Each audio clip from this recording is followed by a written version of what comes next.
The most complete and accurate history of Buddha Shakyamuni, based on the Pali Canon. This content includes 37 parts telling the entire life of the Buddha, in a detailed and original way. Let's get started. History of Shakyamuni Buddha. Part 1. Prince Siddhartha is born. On the full moon day of the 4th month, 623 BC, in Lumbini Garden near Kapilavastu city, a place that is now the border area between Nepal and India, Buddha Shakyamuni was born as prince son of King Suddhodana and Queen Mahamaya. King Suddhodana ruled over a small kingdom of the Sakya tribe. Because Queen Mahamaya died 7 days after the crown prince was born, the crown prince was directly raised and educated by his aunt, Mahapajapati Gautami, while the aunt's son, Nanda, was given to nannies take care. The personal name of the future Buddha is Siddhartha and his family name is Gautama. Because his family belonged to the Sakya tribe, he was later named Shakyamuni. Muni is a saint. Sakya Muni is a saint of the Sakya tribe. Part 2. Taoist Asita and the Crown Prince. The day Prince Siddhartha was born was a great festival of joy for the entire kingdom. People from near and far flocked to the capital Kapilavastu to celebrate. An old master named Asita, who practiced in the Himalayas, also came to the king's palace to welcome and see the crown prince. Meeting the crown prince, Taoist Asita suddenly clasped his hands and bowed with utmost respect. Although the Taoist smiled, his face looked a little sad. Asked why, Taoist Asita replied that he was happy because the future crown prince would become a Buddha, an enlightened and superior person, but he was sad because he was too old and would have to die without being a future Buddha. Direct teaching and enlightenment. Part 3. The Crown Prince's life during his youth. Prince Siddhartha was raised, taught, and educated comprehensively in 2 aspects, literature and martial arts. Buddhist scriptures say that, during the period, from 7 to 12 years old, the Crown Prince mastered 4 Vedas, the holy books of Brahmanism. At the age of 13, the Crown Prince learned martial arts, following the tradition of the Kshatriya's martial arts lineage. Thanks to his extraordinary health, the Crown Prince was good at learning any martial art. Regarding archery, Buddhist scriptures say that, in a competition, the Crown Prince shot an arrow through 7 layers of bronze drums, while the best person at the competition could only shoot through 3 layers of bronze drums. At the age of 16, the Crown Prince married Princess Yasodara, the same age as the Crown Prince. And for nearly 13 years, after the wedding, the Crown Prince lived a happy life in luxury, carefree, ignorant of all the suffering and unhappiness in life. Part 4. Determined to become a monk, in search of enlightenment. One day, the Crown Prince went outside the city for a walk, and for the first time in his life, was exposed to dark and scary truths. The Crown Prince successively met an old and weak person, a sick person, a corpse. Finally, there is a monk with a liberating appearance, leisurely walking on the road. The Crown Prince realized that, even though he was the Crown Prince, he could not escape old age, pain, and death. The monk's images of transcendence helped the prince soon see the path to enlightenment, overcoming all the suffering and misfortune of human life, the path leading to immortal nirvana. From then on, the Crown Prince nurtured his determination to leave his family and become a monk, to seek enlightenment. But there was news that made the Crown Prince unhappy. Princess Yasodara had just given birth to a son. The Crown Prince said, "An obstacle has been born, a constraint has occurred." With that meaning, King Suddhodana named the baby Rahula, meaning binding. Part 5. The Great Renunciation. Castles and palaces are no longer suitable places for the Crown Prince to live. His heart is filled with love for sentient beings, immersed in a sea of suffering, and the Crown Prince is even more determined to become a monk and seek enlightenment, to find a way to save suffering for all living beings. Then one night, the Crown Prince rode the horse Kantaka, and his servant Channa, to leave the palace.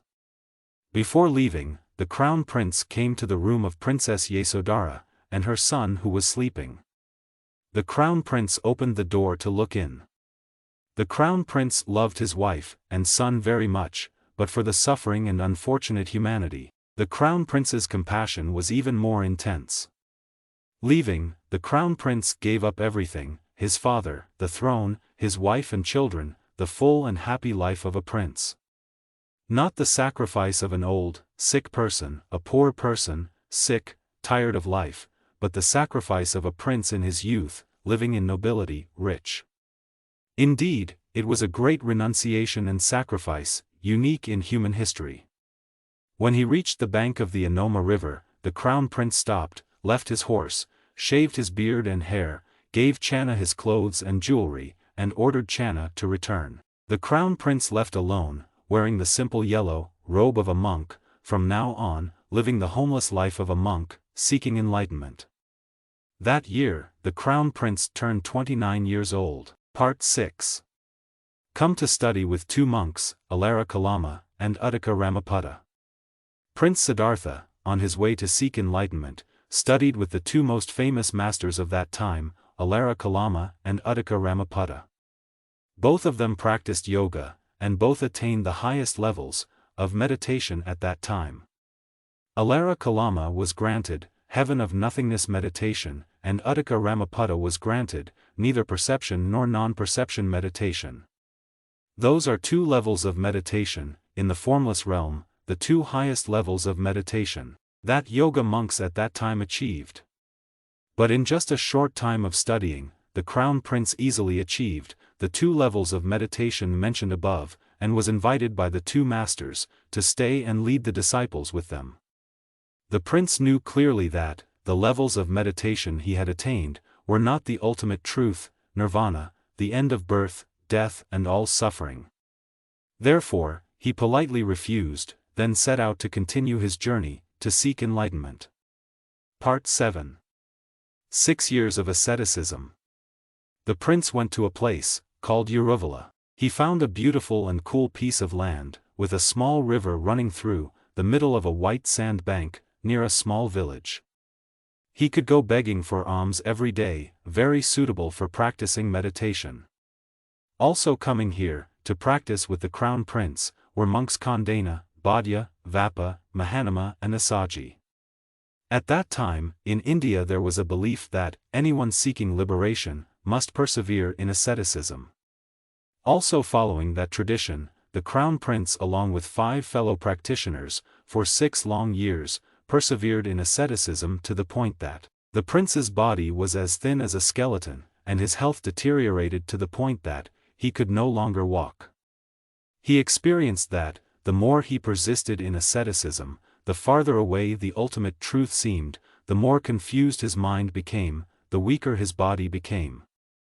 He saw clearly that asceticism is not the way to escape suffering and save suffering. The Crown Prince decided to eat normally again. 5 fellow practitioners said that Prince Siddhartha had returned to a life of comfort and material pleasures, so they left the prince and went to Isipatana, near the city of Banaras, to continue practicing. Part 8. Enlightenment of the 4 Noble Truths. Staying alone, the Crown Prince determined to strive on his own, to realize the noble truth. He regained his strength by drinking a bowl of milk, offered by a village girl named Sujata, then he bathed in the Naranjara river. At night, he sat under the Pipala tree, later renamed the Bodhi tree, to mark the event of his great enlightenment. With a calm, clear mind like a mirror, he reflected on the meaning of life and death, on the accumulated causes leading to the cycle of birth and death and the path to liberation, leading to Nirvana. He remembered and clearly saw his past lives. In my past, 1 lifetime, 2 lifetimes, hundreds of thousands of lifetimes. He remembered and clearly saw the cycles of formation and destruction of one world, many worlds. He clearly saw how living beings, depending on the severity of their karma, the good and evil they created, reincarnated in the realms of life, from beginningless times to the present day.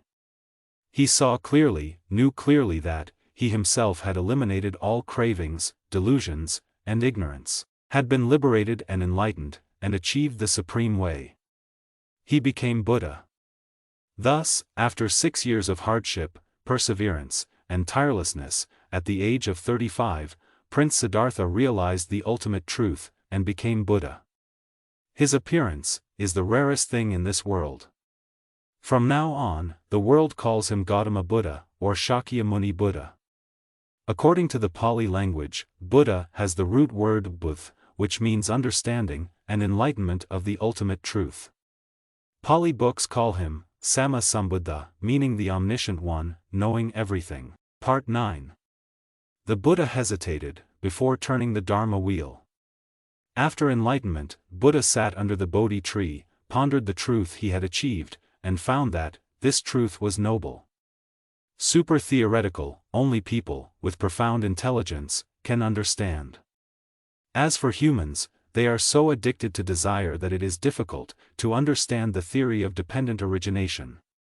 If he preached, others would not understand, which would cause trouble and difficulty for him. But then the Buddha, with his wise eyes, looked around the world, and clearly saw the suffering of sentient beings. With compassion, he decided to sound the drum of the Dharma, turn the wheel of Dharma, and declare to world, with humans and gods, the path of salvation and cessation of suffering, the path leading to immortality, Nirvana. So the Dharma wheel began to turn. Part 10. The Buddha preached the first Dharma, at the Deer Park, near Banaras. After deciding to spread the doctrine of saving suffering to the world, out of compassion for humans and gods, the Buddha immediately thought of his 2 former teachers, Alara Kalama and Uddaka Ramaputta, but both of them had passed away. With the Buddha's eye, the Buddha saw 5 of his former companions, staying in the Deer Park near Banaras, and decided they would be the first to hear his teachings. Then the Buddha set out for Banaras. Here, in the Deer Park near Banaras, Buddha preached the Dharma for the first time, to his 5 former disciples. This memorable event took place on a full moon day, exactly 2 months after Buddha attained enlightenment. Later, it was symbolized by a wheel, supported by 2 deer on both sides. The 2 deer represent the sermon site, the Deer Park, also called Sarnath. The sutta that the Buddha preached, to his 5 fellow practitioners, is called Dhammacakkappavattana. Dhammacakka means will, so this sutra means turning the wheel of Dharma. Part 11. Contents of the Turning the Wheel of Dharma Sutra. In this sutta, the Buddha begins by advising monks not to get caught up in 2 extremes. One extreme is indulging in worldly sensual pleasures, which are actually just trivial, temporary things that hinder them all spiritual progress. A second extreme is asceticism, because it fatigues the spirit, dulls the intellect, and is therefore also harmful and useless. The Buddha recommended leaving the 2 extremes above, and following the middle path, leading to a pure life, clear wisdom, and ultimate liberation.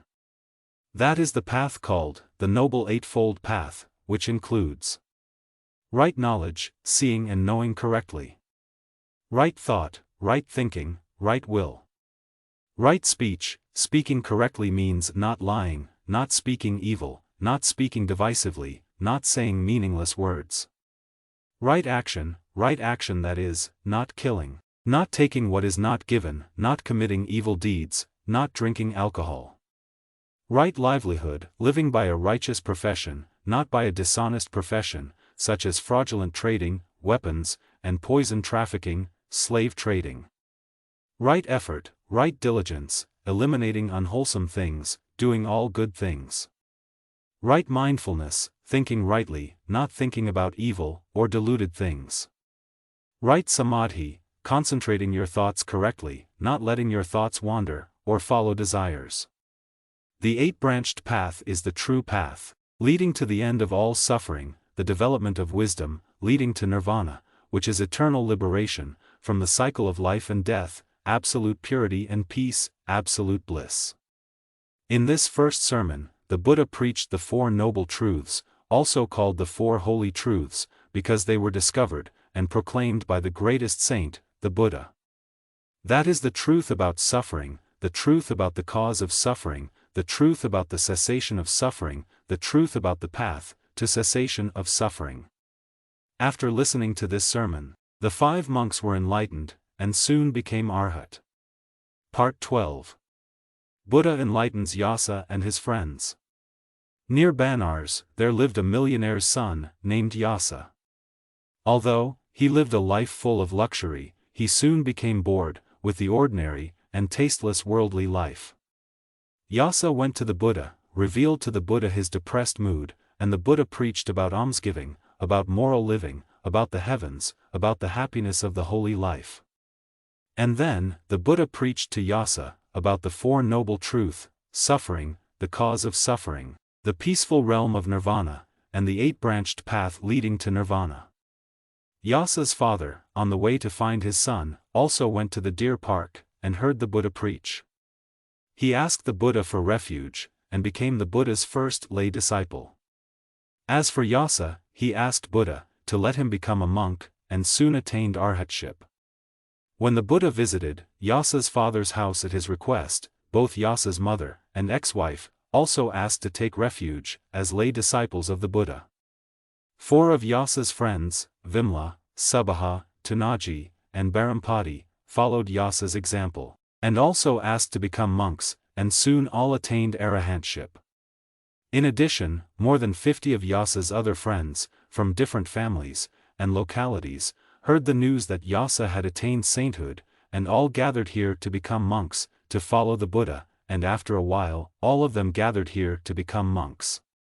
They all attained arhatship. Part 13. The first group of monks preached the Dharma. At that time, the Buddha had 60 disciples, who were all arhats. He decided to send them everywhere, to spread the Dharma. Before they left, the Buddha encouraged them with the following words. O Bhikkhus, I have been liberated from all worldly and transcendental bonds. You too, O Bhikkhus, have also been liberated from all worldly and worldly bonds. Go. Bhikkhus, for the benefit of the many, for the happiness of the many, out of compassion for the world, for the benefit, for the happiness of gods and humans, please go, but don't too go in the same direction. Spread the Dharma, O Bhikkhus. The Dharma is perfect, in the beginning, middle and end, both in thought and text, declare the live a holy, perfect and pure life. Bhikkhu, translated from the Pali word bhikkhu, meaning beggar. Buddha, for the first time in world history, with 60 students, who had attained arhatship, organized a sangha of mendicant monks, without a permanent home, without any material possessions, other than the yellow robe to cover the body, and alms bowl to beg for food. Preaching about the ethics of saving suffering and a holy life, setting a shining example of a holy life, and liberation, that is the career, the main work content of the first sangha, personally established and directed by the Buddha. Part 14. Enlightenment for 30 young people. After the Buddha sent his disciples to go their separate ways to spread the Dharma, he also set out for Uruvala. Along the way, he sat and rested at a tree stump in a small forest. At that time, there were 30 rich young men, who brought their wives to have fun in that same forest. Among these, there is an unmarried young man, bring along a prostitute.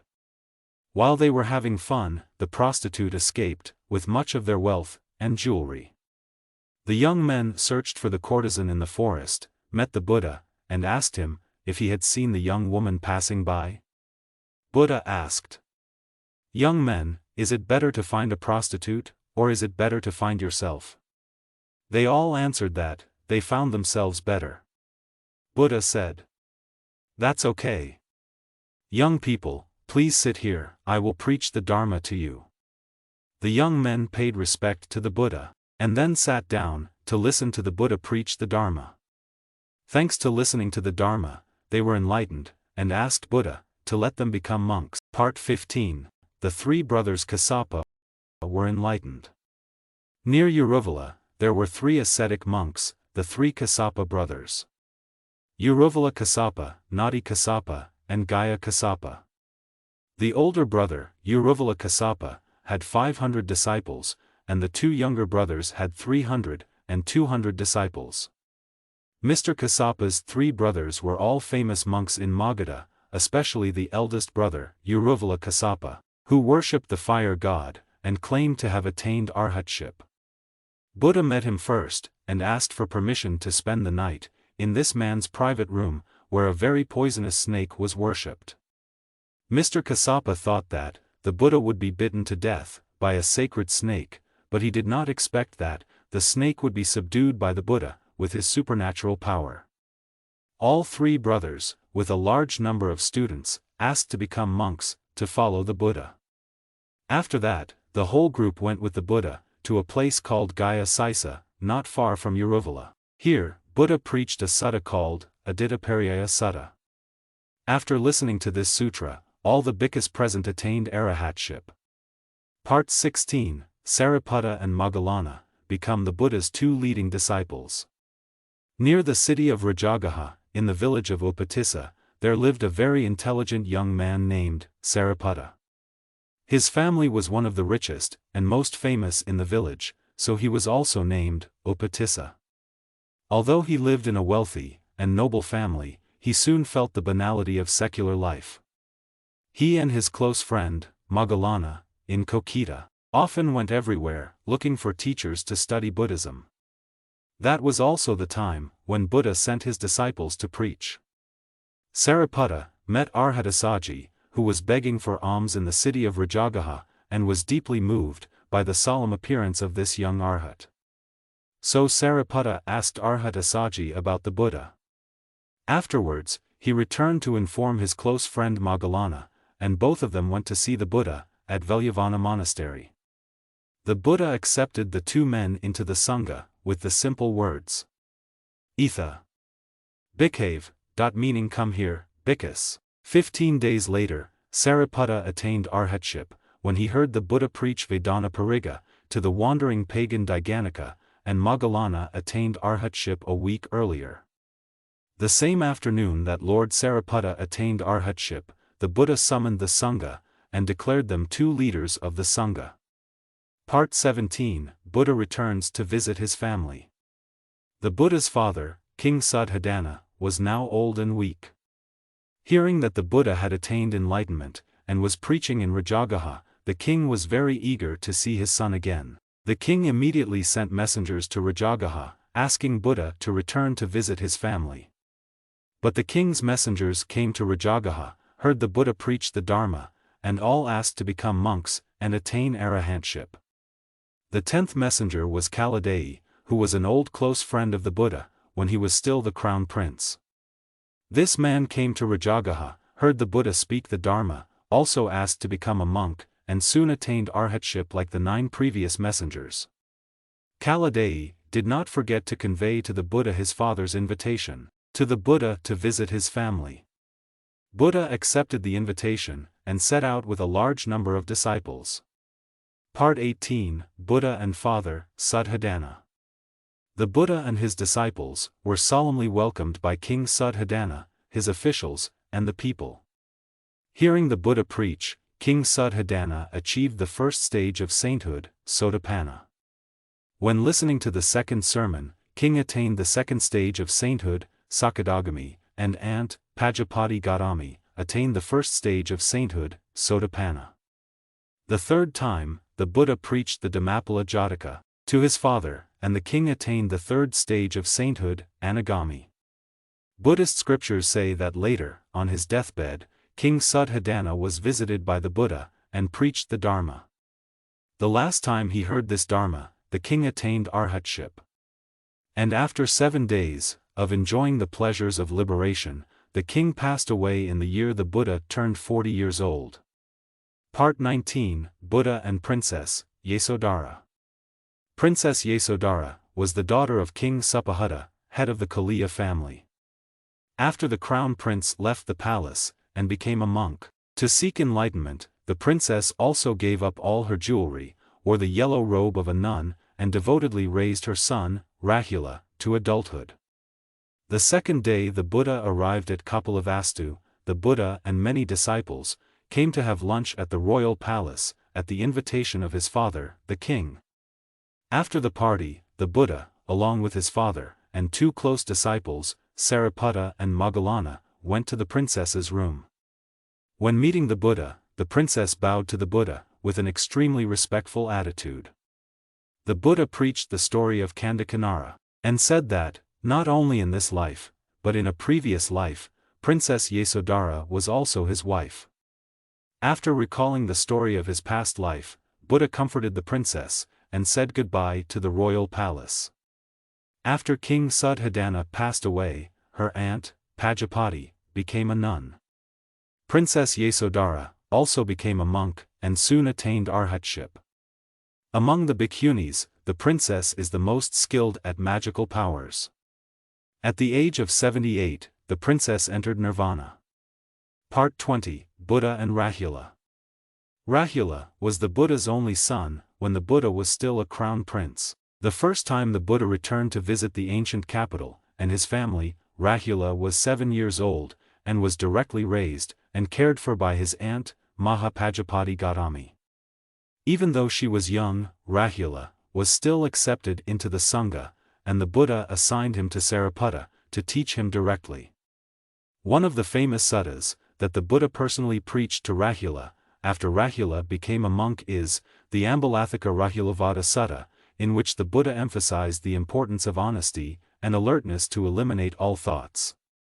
Unwholesome thoughts, words, and actions. By practicing mindfulness, of breathing meditation, following the Buddha's instructions, and after listening to the Kula Rahulavada Sutra, Mr. Rahula attained arhatship. He died before Buddha and Venerable Sariputta. Part 21. Buddha and his maternal aunt, Mahapajapati Gautami. Aunt Pajapati was the younger sister of Queen Mahamaya, and the second wife of King Sadhana.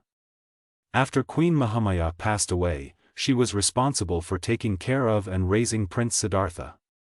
The first time, the Buddha visited Kapilavastu, after he attained enlightenment, his aunt directly asked the Buddha to become a bhikkhuni, but the Buddha did not accept, nor did he explain the reason. Mrs. Pajapati asked 3 times, but the Buddha refused. After leaving Kapilavastu, Buddha along with a large number of disciples, came to the city of Visali, staying at the Katagara monastery. Mrs. Pajapati, along with many other women of the Sakya family, with shaved heads and yellow robes, came to Visali, and waited outside the door of the monastery, where the Buddha rested. From Kapilavastu to Visali, the road is 150 miles long. Mrs. Pajapati and the Sakya ladies, with swollen feet, dusty clothes, sad but determined faces, asked Ananda to let them see the Buddha.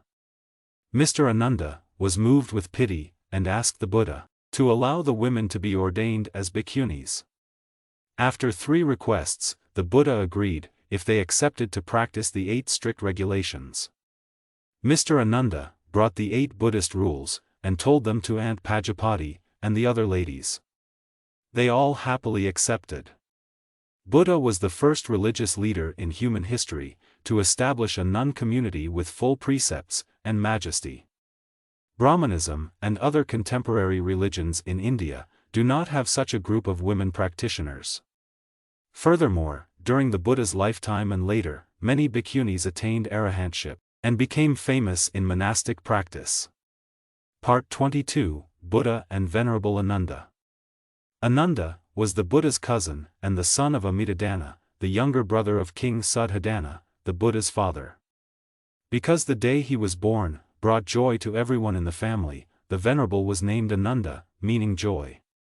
Venerable Ananda, ordained to follow the Buddha, along with other young men from the Sakya family, Anuruddha, Bhatia, Bhaga, Kimbila, and Devata. When the Buddha was 55 years old, Venerable Ananda was appointed as the Buddha's attendant. For 25 years, from that day until the Buddha entered Nirvana, Venerable Ananda was always by the Buddha's side, serving, and taking care of the Buddha in all his daily needs. Mr. Ananda has a strange memory. He remembers without missing all the sermons of the Buddha, as well as those of some of the Buddha's great disciples. When a Brahmin asked the Venerable how many sutras he remembered, the Venerable replied that there were 82,000 sermons preached by the Buddha, and 2,000 sermons preached by bhikkhus, disciples of the Buddha, a total of 84,000 suttas in all. The sutras that we have today are also thanks to Mr. Ananda memorizing and reciting them to pass down. The Buddha praised Venerable Ananda's 5 virtues: erudition, good memory, steadfastness, thoughtful care, and good behavior. Not until after the Buddha entered Nirvana. Venerable Ananda recently attained arhatship and entered Nirvana at the age of 120. Part 23, Buddha and Devdatta. Devdatta is the son of Suppabuddha, and Queen Pamita. Pamita is an aunt of the Buddha. Devdatta became a monk to follow the Buddha, at the same time as Mr. Ananda and other noble young men, belonging to the Sakya family. Devdatta could not prove anything, but was good at some magical powers, and was supported by King Ajatasattu of Magadha. Despite his corrupt lifestyle and wrong views, Devdatta was still approved and obeyed by a large number of people. When the Buddha was old, Devdatta asked the Buddha to give him the right to lead the Sangha, but the Buddha firmly did not accept. Devdatta was extremely angry, and together with King Ajatasattu, plotted to harm the Buddha. But the gunners hired by Ajatasattu to kill the Buddha were all preached to by the Buddha, and became his disciples. Devdatta felt he had to personally kill the Buddha. Once, Buddha was walking along the shore of Gijakuta mountain, when Devdatta pushed down a large rock from the top of the mountain. Luckily, this rolling rock hit another rock and broke. The Buddha only had scratches and bleeding on his feet. Another time, Devdatta let a crazy elephant drink wine, then drove the elephant to gore Buddha. The elephant ran close to the Buddha, then suddenly stopped, was tamed, and the Buddha patted his head. After this failed plot, King Ajatasattu was so scared that he did not dare to continue protecting Devdatta anymore. Devdatta then hatched another, more cunning plot with some bad bhikkhus, like Kokalika. Devdatta wanted to destroy the harmony of the funeral group and divide the Sangha internally. Devdatta proposed to the Buddha to promulgate 5 new rules as follows. First, monks must live their entire lives in the forest. Second, monks can only beg for food. Third, monks are only allowed to wear clothes made of rags collected from the cemetery. Fourth, monks can only live under trees. Fifth, monks are not allowed to eat fish or meat for the rest of their lives. The Buddha only replied that his disciples could live according to, or not according to those 5 precepts, but he did not force them. Devdatta took advantage of the Buddha's refusal to attract a number of young, uneducated, and unsound monks to follow him to Gayasisa. But Buddha's 2 great disciples, Sariputta and Moggallana, followed the Buddha's instructions, and also went to Gayasisa, preached the Dharma to them, and led them back to the Dharma. From then on, accidents continued to happen to Devdatta. He suffered from an incurable disease. Before he died, Devdatta repented, and expressed his wish to meet the Buddha. But because his evil karma was so heavy, Devdatta died, without seeing the Buddha, and had to fall into hell, suffering for many lifetimes due to the bad karma he caused. Part 24, The Buddha and Venerable Anathapindika. The millionaire and wealthy man, Anathapindika, was the biggest benefactor, who supported the Buddha and the monks when the Buddha was still alive. His original name was Sidartha, but because he often gave alms to the poor and orphans, people respectfully called him Elder Anathapindika. He was born in Savatthi.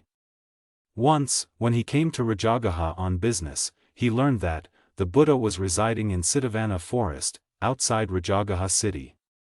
He was overjoyed, and early the next morning, after a long sleepless night because he was too happy, he went up. Road to Siddhavana forest. Here, the Buddha was walking in the open air, and knew he was coming, called him by his personal name, Siddhartha, and preached a sermon to him. Listening to the Buddha's teachings, Anathapindika witnessed the rise of the first stage of sainthood, Sotapanna, and he requested the Buddha to live through the rainy season in Savatthi. Buddha accepted. Mr. Anathapindika returned to Savatthi, bought a garden from Prince Jita, and built the famous Jetavana monastery here.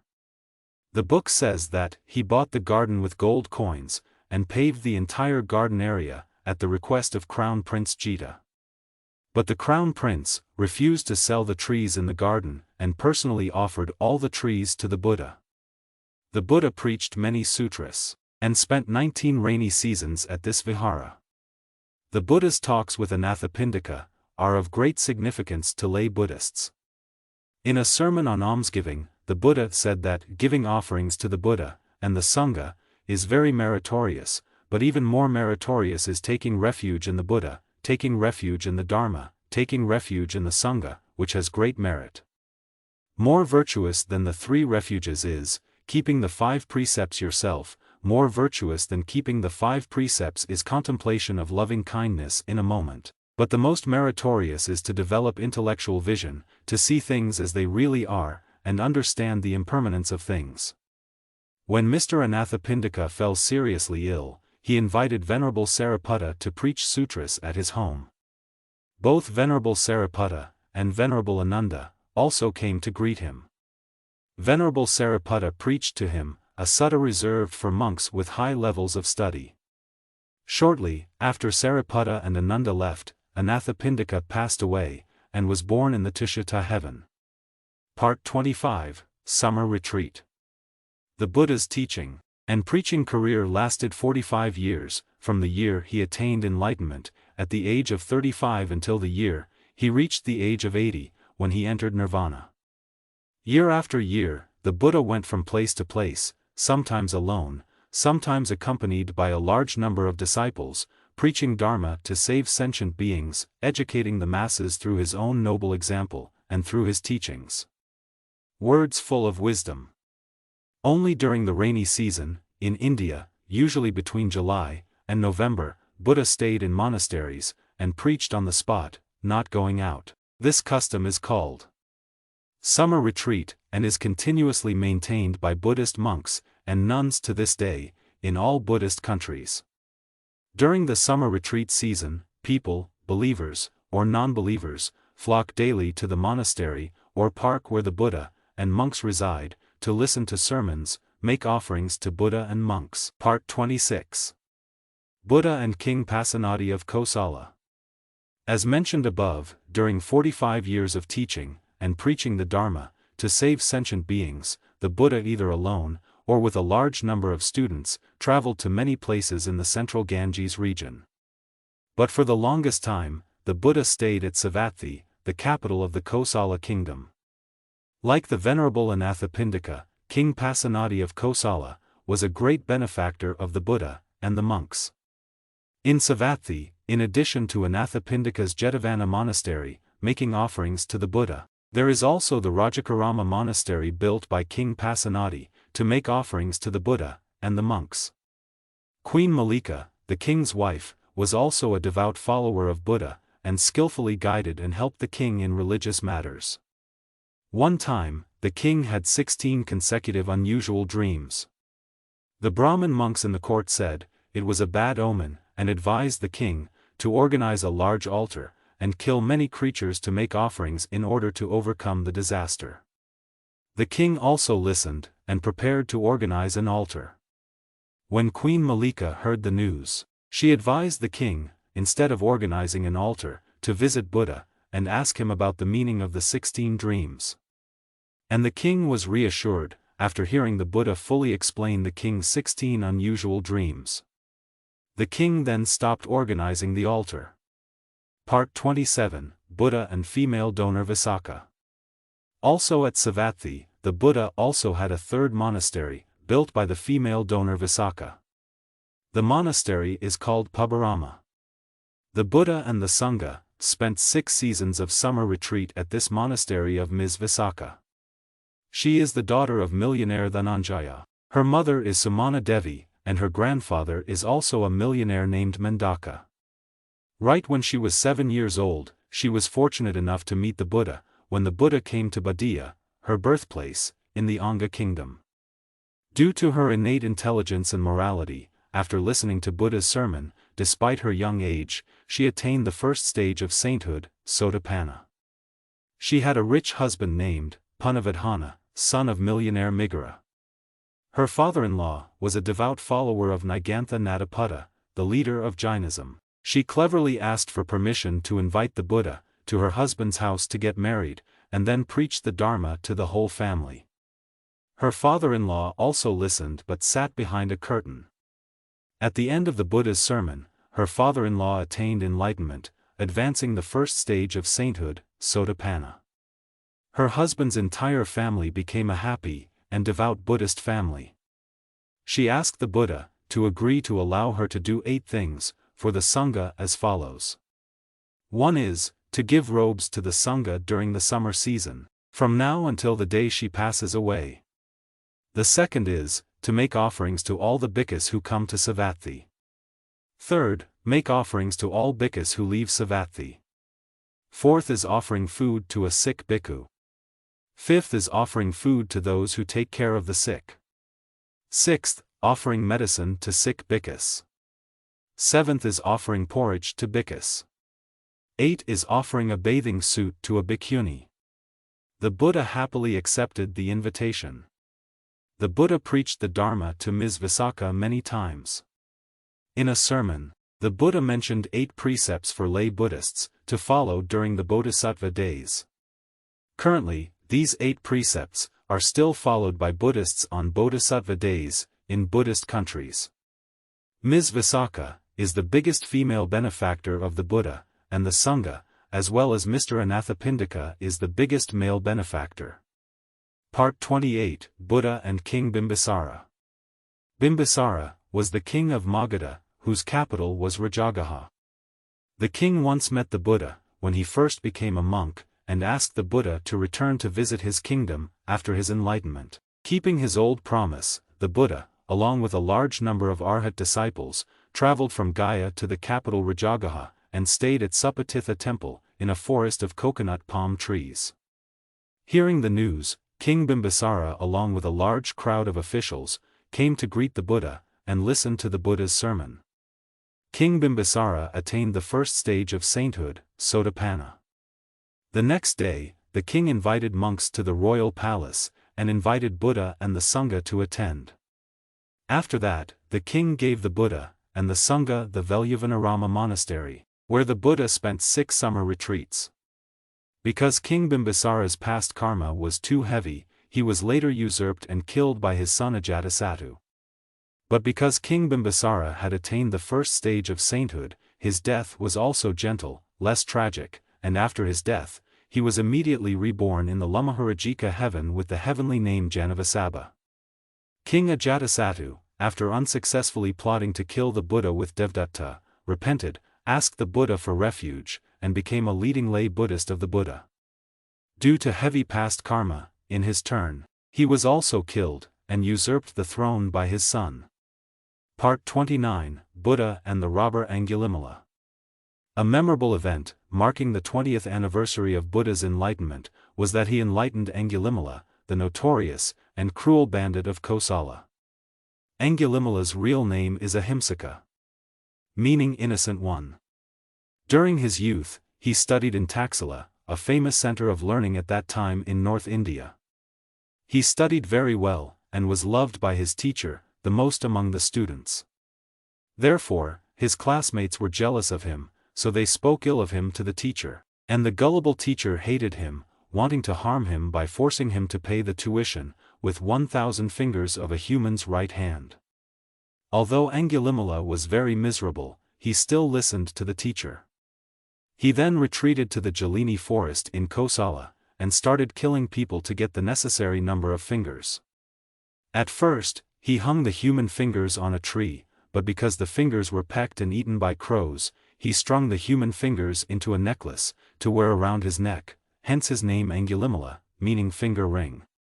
Buddhist scriptures say that, when he had collected 999 fingers, and Buddha appeared.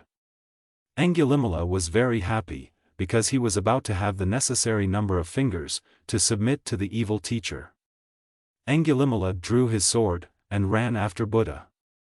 After trying unsuccessfully to kill the Buddha, and being preached by the Buddha, Angulimala threw his sword to the ground and asked the Buddha to let him become a monk. The Buddha only said a simple sentence. Ahai. Bhikkhu, meaning, come. Bhikkhu. Angulimala practiced diligently and later, he attained arhatship. Part 30, Buddha and the Courtesan. Ambapali. Ambapali is a famous and talented courtesan of the city of Visali. On the way to Kusinara, to enter Nirvana, Buddha stopped at Visali, and rested at Ambapali's mango garden. Hearing the news, Ambapali came to greet the Buddha, and respectfully invited the Buddha and the Sangha to a banquet tomorrow at her house. Buddha accepted, and refused the invitation of Lichavi nobles. They promised to pay Mrs. Ambapali a very large amount of money, so that she would give the Lichavi nobles the privilege of being able to eat food for the Buddha and the Sangha, but she refused, and the next day, as promised, the Buddha and the Sangha came to Mrs. Ambapali's house had a party. After the party, Ambapali respectfully gave the Buddha and the Sangha her large mango garden to make a monastery. Later, Ambapali also became a monk and attained arhatship. The two events, Angulimala and Ambapali, show that the door of compassion is open to everyone, regardless of wealth, poverty and social class. A robber like Angulimala, a prostitute like Ambapali, if they sincerely repent, can also become a monk, diligently practice, and attain the highest sainthood. A sincere belief, and the greatest effort, those are the basic conditions to enter the holy path and become a saint in this world. Buddhism does not require any other conditions. Part 31, Buddha announced that he would enter Nirvana. Buddha turns 80 years old this year. He recognized that his career of preaching the Dharma, and educating, and saving sentient beings had been completed. The time has come for him to enter Nirvana. On the way to Kusinara, when the Buddha stopped at Visali, at Kapala Monastery, he announced to Venerable Ananda that, in 3 months, he would enter Nirvana. He did not accept Ananda's request, asking him to live one more life, for the happiness and well-being of sentient beings. The Buddha preached to Mr. Ananda about the impermanence of all things in this world, and told Mr. Ananda to gather the bhikkhus in Visali at the Mahavana Monastery, to listen to the Buddha preach the Dharma. Then the Buddha spoke to the monks the following words: "Monks, all dharmas are impermanent. Strive diligently. Tathagata is about to enter Nirvana. From now on within 3 months, Tathagata will enter Nirvana. My age is old, human life is short. I will say goodbye to you. Be diligent, mindful, alert and live virtuously. Whoever lives without being negligent in the precepts will be rewarded. Liberation from the cycle of birth and death, and the end of all suffering." And one last time, looking at the city of Visali, the Buddha said to the monks, "Precepts, concentration, and wisdom, ultimate liberation. These are the things the Tathagata does." Part 32. Buddha's last meal. From Visali, the Buddha, along with Venerable Ananda, and the bhikkhus, set out for Kusinara. Along the way, the Buddha and the Sangha stopped at many places, interacted with people, and preached the Dharma to save living beings. In Pava, the blacksmith named Kunda offered a meal to the Buddha and the Sangha. Kunda personally prepared a special dish for the Buddha, called Sukramadava. The Buddha advised Kunda to reserve that plate of food for the Buddha, and the rest of the plate should be buried. And said, "Only Tathagata can eat and digest this food." After eating, the Buddha suffered from severe dysentery. Although he was tired, he still maintained a calm spirit, and decided to set out again to Kusinara, about 6 miles from Pava. The Buddha took his last bath in the Kakuthi river, and after resting for a while, he said to Venerable Ananda, "Maybe someone blames Kunda for the last meal served to me, because after that meal I will enter Nirvana, and Kunda can repent. You need to tell Kunda that there are 2 meals offered to Tathagata, which bring the greatest merit to the donor. Those are the meals offered to Tathagata before Tathagata attained enlightenment, and a meal was offered to Tathagata before Tathagata entered Nirvana. Please tell Kunda that, thanks to offering Tathagata his last meal, before Tathagata entered Nirvana, Kunda received great blessings and great retribution, thanks to which Kunda received a long life, and was reborn in a good realm, was born in heaven, and had great power. Hey Ananda, you should say that to eliminate all of Kunda's regrets, if any. Having finished speaking, the Buddha went to the Sala garden in Kusinara, where the Malas tribe lived, and told Venerable Ananda to prepare a place to lie down, let the Buddha rest in peace, head facing north, lying on his side, right leg placed on top of the left leg, calm and alert. Part 33. The best way to respect, pay homage to, praise, and cherish the Tathagata. Seeing the Sala trees blooming out of season, and other manifestations of trust, affection, and respect for Tathagata, the Buddha said to the bhikkhus present as follows. Ananda, if any bhikkhu or bhikkhuni lives in accordance with the Dharma, conducts himself in accordance with the Dharma, and has righteous actions, then that person respects, bows, praises and cherishes the Tathagata. The best way. Therefore, Ananda, you must practice like that. Everyone should live in accordance with the Dharma, conduct yourself in accordance with the Dharma, and have righteous actions. Part 34. 4 places of worship. Then the Buddha mentioned 4 places, related to the Buddha, where Buddhists can go to worship. That is, 1 is the birthplace of Buddha, in Lumbini Garden, in the India-Nepal border area. The 2nd is the place, where the Buddha attained enlightenment in Bodhi Gaya. 3rd is the place, where the Buddha began to turn the wheel of Dharma, which is the Deer Park near Banaras. 4th is the place, where the Buddha entered Nirvana at Kusinara. Part 35. The Buddha saved the last person, the wanderer Subhata. At that time, the wandering monk Subhata, living in Kusinara, heard that the Buddha would enter Nirvana in the last watch of the night in Kusinara, so he came to ask the Venerable Ananda to let him see the Buddha. But Mr. Ananda said that the Buddha was tired and could not continue. Subhata requested 3 times, Venerable Ananda did not accept. But the Buddha heard the story between Venerable Ananda and the wandering monk Subhata, so he told Venerable Ananda to let Subhata in. The Buddha preached to Subhata about the Eightfold Path. Subhata was extremely happy, and asked to become a monk, right now in front of the Buddha.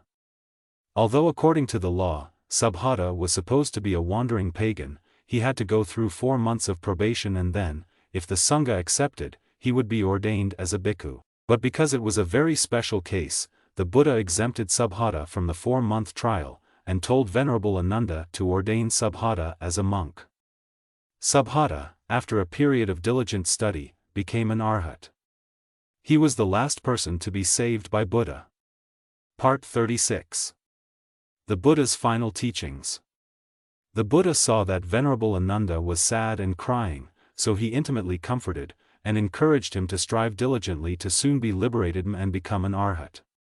After that, the Buddha told Venerable Ananda to inform the people of Malas that the Tathagata was about to enter Nirvana at the last watch of this night in the Sala forest. Hearing the news, a large number of people in Malas, men, women, the elderly, young people, and children, flocked to the Sala forest to pay their respects, mourn, and say goodbye to the Buddha for the last time.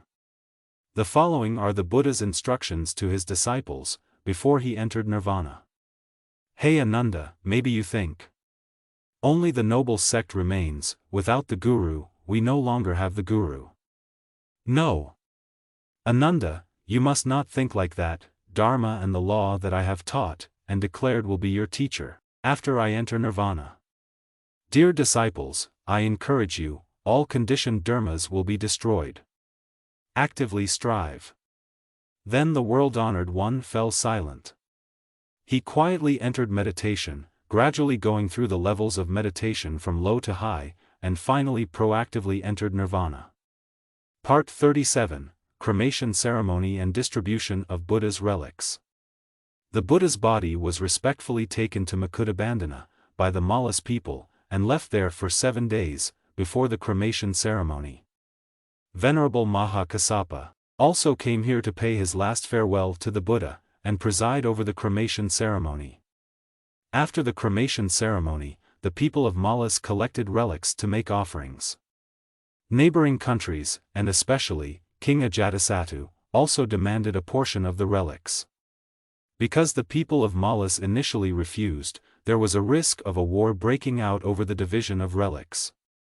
But in the end, the parties reached an agreement that the Buddha's relics were divided into 8 parts, and distributed to the Malas people, King Ajatasattu of Magadha, the Lichavi tribe in Visali, the Sakya tribe in Kapilavastu, and the Balaka tribe in Kalakalna. The Krandiya tribe of Ramagrama, the Brahmins of Vaisadvipa, the Malas of Pava.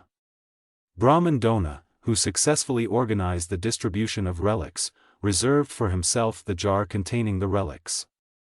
The Mauryans at Pifalirana, because they arrived late, only received the remaining ashes of the pyre.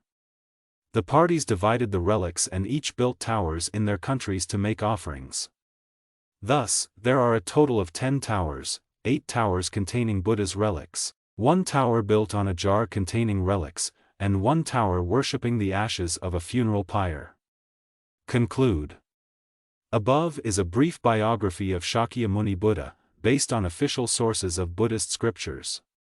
Based on the scriptures, we can make the following observations about Shakyamuni Buddha, how he is different from the leaders of other religions. Number 1. Buddha is not a god, who creates and saves the world. Buddha, in the true sense of the word Buddha, is an enlightened being, and anyone who is enlightened like Buddha is called a Buddha. Therefore, according to Buddhism, there have been many Buddhas, before Shakyamuni Buddha, and after Shakyamuni Buddha, there will also be many Buddhas born. Buddhism always rejects the metaphysical concept of an original cause, from nothing the world and all things are born. The doctrine of Buddhism is that everything is born from many causes and conditions, called the theory of cause and effect. Buddha is also not a savior, because Buddha only teaches about the path, and if people follow this path, all suffering will end. Some people say Buddhism is not a religion, because to be a religion, it must recognize that the world was created by God, and people must have souls. But Buddhism simultaneously rejects both the theory of God, and the theory of the soul. But Buddhism is still a religion, because, first, it has a patriarch, a master, Shakyamuni Buddha, who although he passed away more than 2,500 years ago, is still the object of worship for thousands of people. Millions of Buddhists today around the world. Second, it has a system of teachings, recorded in 3 canonical principles in 2 main ancient languages, Pali and Sanskrit, and has now been translated into most major languages in the world.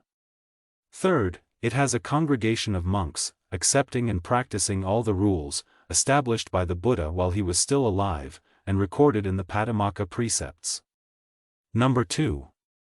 Buddha always advised his disciples to believe in their own strength, and ability to achieve ultimate enlightenment, and liberation.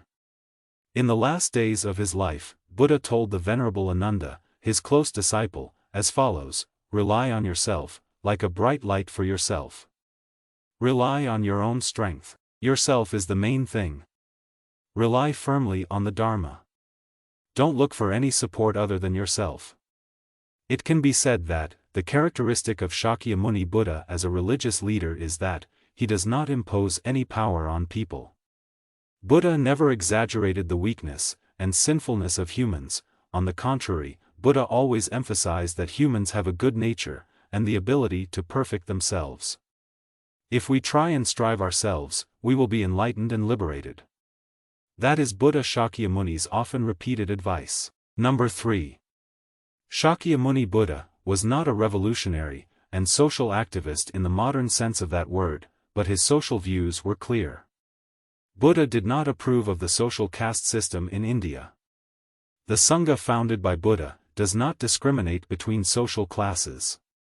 Buddha said, "O monks, just like the great rivers, the Ganges, the Yamuna, the Asravati, the Sarabu, the Mahi, when they flow into the sea, they lose their former names, and are called the same.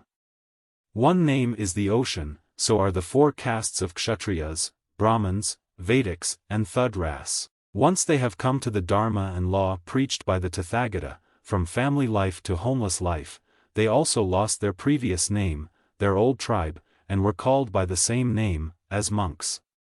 In the ranks of Buddha's disciples, when Buddha was still in the world, both monks and lay people. There were all kinds of people of all classes, from the greatest kings of powerful kingdoms in India at that time, such as King Bimbusara, King Ajatasattu, King Pasanadi, etc., to Brahmin priests, who are famous for their intelligence and high morals like the Casappa brothers, Mr. Sariputta and Moggallana, to the barber of the Sakya tribe, Mr. Upali, the famous and talented prostitute of Visali is Ambapali, and the notorious cruel robber is Angulimala in Kosala.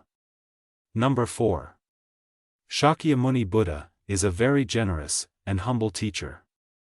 The Buddha often compared the Buddha Dharma to a raft across the river, a finger pointing to the moon or a path to the truth, but the Buddha Dharma itself is not ultimate truth. Second, enlightenment and liberation is a personal experience, meaning no one can be enlightened or liberated for anyone else. Buddhist monks and nuns, if they live according to Buddhist precepts, are completely proletarians. They have no power, nor money. They only have two things, compassion and wisdom. But with those two weapons, Buddhism at one time conquered the hearts and minds of the majority of people in the ancient and feudal worlds, and today it is still a world religion with hundreds of millions of believers.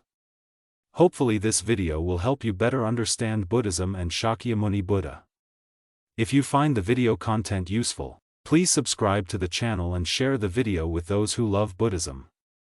Sincerely thank you and wish you good health and peace.